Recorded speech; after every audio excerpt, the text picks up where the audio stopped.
हम सुनते थे कि भगवान श्री कृष्ण जी ने सुदामा जी के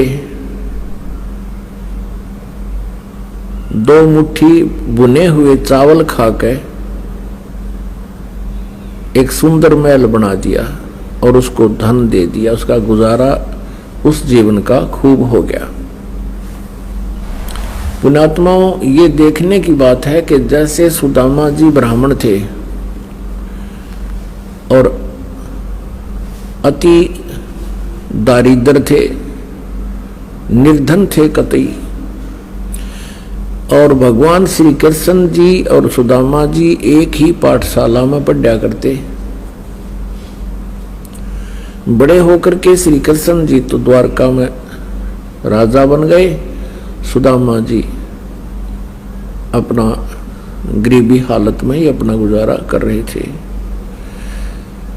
ऐसी स्थिति होने लगी कि कई बार तो बच्चे भूखे सो जाते थे।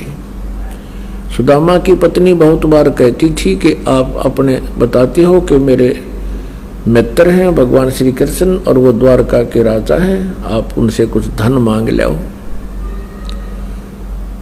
सुदामा जी कहा करते थे ब्राह्मण का काम मांगना नहीं है। यही सदग्रंथ बताते हैं, जो मांगे सो बढ़वा कहिए, दर दर फिरे अज्ञानी और जोगी जोग संपूर्ण, जिसका जो मांगना पीवे पानी। नट पेरना कंजर सासी मांगत है बठियारे, और जिनकी लो लागे सतगुरु में वो तो मोती देवे उदारे। फिर भी ज्यादा कंपेल कर दिया उसकी पत्नी ने और वो चल पड़ा, फटे पुराने कपड़े। अब द्वारका में जब पहुंचा श्री कृष्ण जी के पास, श्री कृष्ण जी ने कहा, क्योंकि जैसे जाते थे रिश्तेदारों को जाते, कोई तो बर्फी ले जा, कोई लड्डू ले जाता है, पहले कसार भून के ले जाया करते थे, और कुछ व्यवस्था ठीक होने उसकी पत्नी ने चावल भून के दे दिए थोड़े से। अब श्री कृष्ण जी ने कहा भी कुछ हमारे लिए लाए हो। उसने वाला कोली पोटली के दिखावे, भगवान श्री कृष्ण ने देख लिया और वो आहार किया। श्री कृष्ण जी ने पूछा कि आपकी क्या व्यवस्था है, आप परिवार ठीक है, कुशल है? तो सुदामा जी कहने लगे भगवान आपकी कृपा से कोई कमी नहीं किसी वस्तु की। अब उधर से श्री कृष्ण जी ने देख लिया फटे पुराने कपड़े, वो जान गए थे गड़बड़ हो रही है सारी, पर यो महान आत्मा है, ये कुछ नहीं कहेगा। उधर से पीछे से श्री कृष्ण जी ने अपना इंजीनियर बुला लिया विश्वकर्मा, और सुदामा जी का महल बनवा दिया। वहां पर 5-7 दिन सुदामा जी को वहीं रखा, अपने मित्र के आप पैर धोए, स्वच्छ कर अच्छे कपड़े पहना दिए, और साथ में 8वें दिन वो चलने लगे। जब सुदामा जी कहने लगे अच्छा मित्र अब मैं चलता हूँ, और अच्छा जाओ।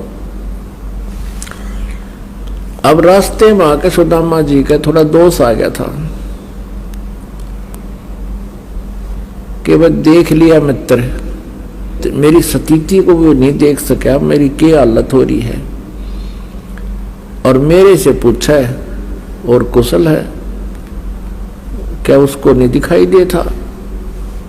यानी इतना सा दोष आया था, क्योंकि ये मन बड़ा उस्ताद है। इतने में क्या हुआ कि वो नए कपड़े पहन रहा था, रास्ते में लुटेरों ने सोचा कोई सेठ है, उसके वो कपड़े भी तार लिए, कति एक लंगोटी में छोड़ दिया।